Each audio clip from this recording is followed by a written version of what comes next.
So the news in the day, in my opinion, is that Oakville Prep and Halton Prep have committed to playing at the South Conference next season.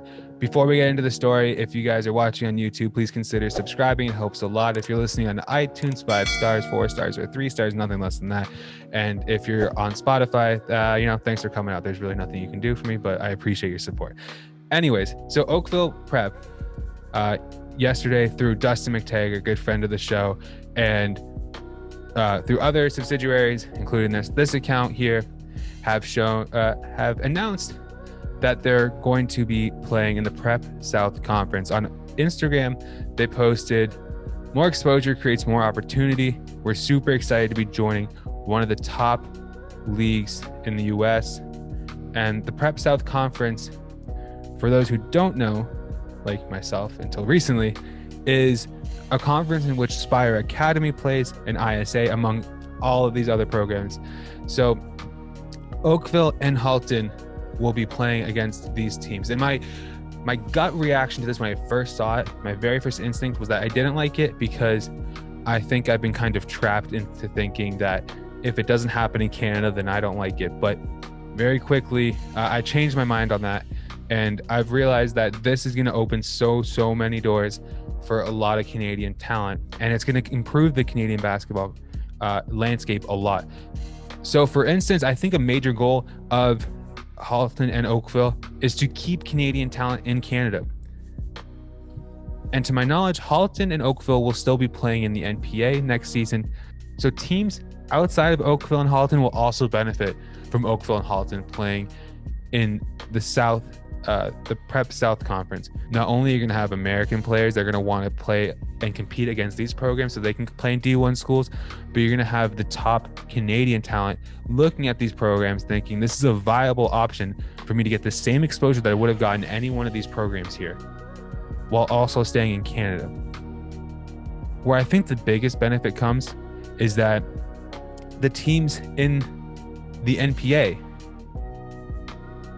such as these, as you can see on the screen here, if you're watching on YouTube, all of these teams will also benefit from Oakville and Halton playing in the States. Let's say you're in a program that doesn't go to the States as often. Every prep school in Canada plays in the States at some point in the season. I'm just highlighting the fact that there's a formal relationship now between these two programs and the American South Conference. There's also the grind session that has many Canadian teams on it. Let's scroll through here. If you're watching on YouTube, you'll see this. If you're listening, I'm sorry, but you're going to see teams like George Harris from Mississauga, Orangeville Prep, obviously Lincoln Prep in Hamilton, Royal Crown also in Toronto. I guess they have it at Scarborough here. And then you have, I believe, some teams from out west. There you go, Edge. Anyways, doesn't matter. But when you have teams that are geared up to play the top programs in the States consistently, what you're going to get is the teams that aren't on those teams, but play them in leagues like the NPA, build up so that if you have your best game against Oakville Prep, who just beat Spire, hypothetically speaking, let's say Oakville Prep beats Spire. If Oakville Prep beats Spire and then you come back in the NPA schedule and give Oakville 25 points and 10 assists or something crazy like that, value of that game just increased exponentially for you. Now you have more tape, more stats to show for U Sports or D1 coaches saying, hey, look, this is what I do against teams that beat teams in the States consistently. So while I'm obviously not thrilled that it takes American schools to build up our own schools, I do understand and see the value of it, right? And I think anyone at any one of these schools should be ecstatic that we're building more formal relationships with the States. It's not these one-off tournaments anymore. It's the conference, right? If you have a schedule that's contingent on, hey, every single year we're going to play these teams twice, or we're going to play these teams once over there, once over here, or whatever the schedule may be, that's a huge win, not only for the players that get to play in those games, but the players in subsidiary leagues that also get to play them now and show coaches at all levels what they can do. So yeah, short story today. I'm really excited about it. I wasn't thrilled about it when I first saw it, but when I sat down, thought about it, talked to some people, I do see the merit in this.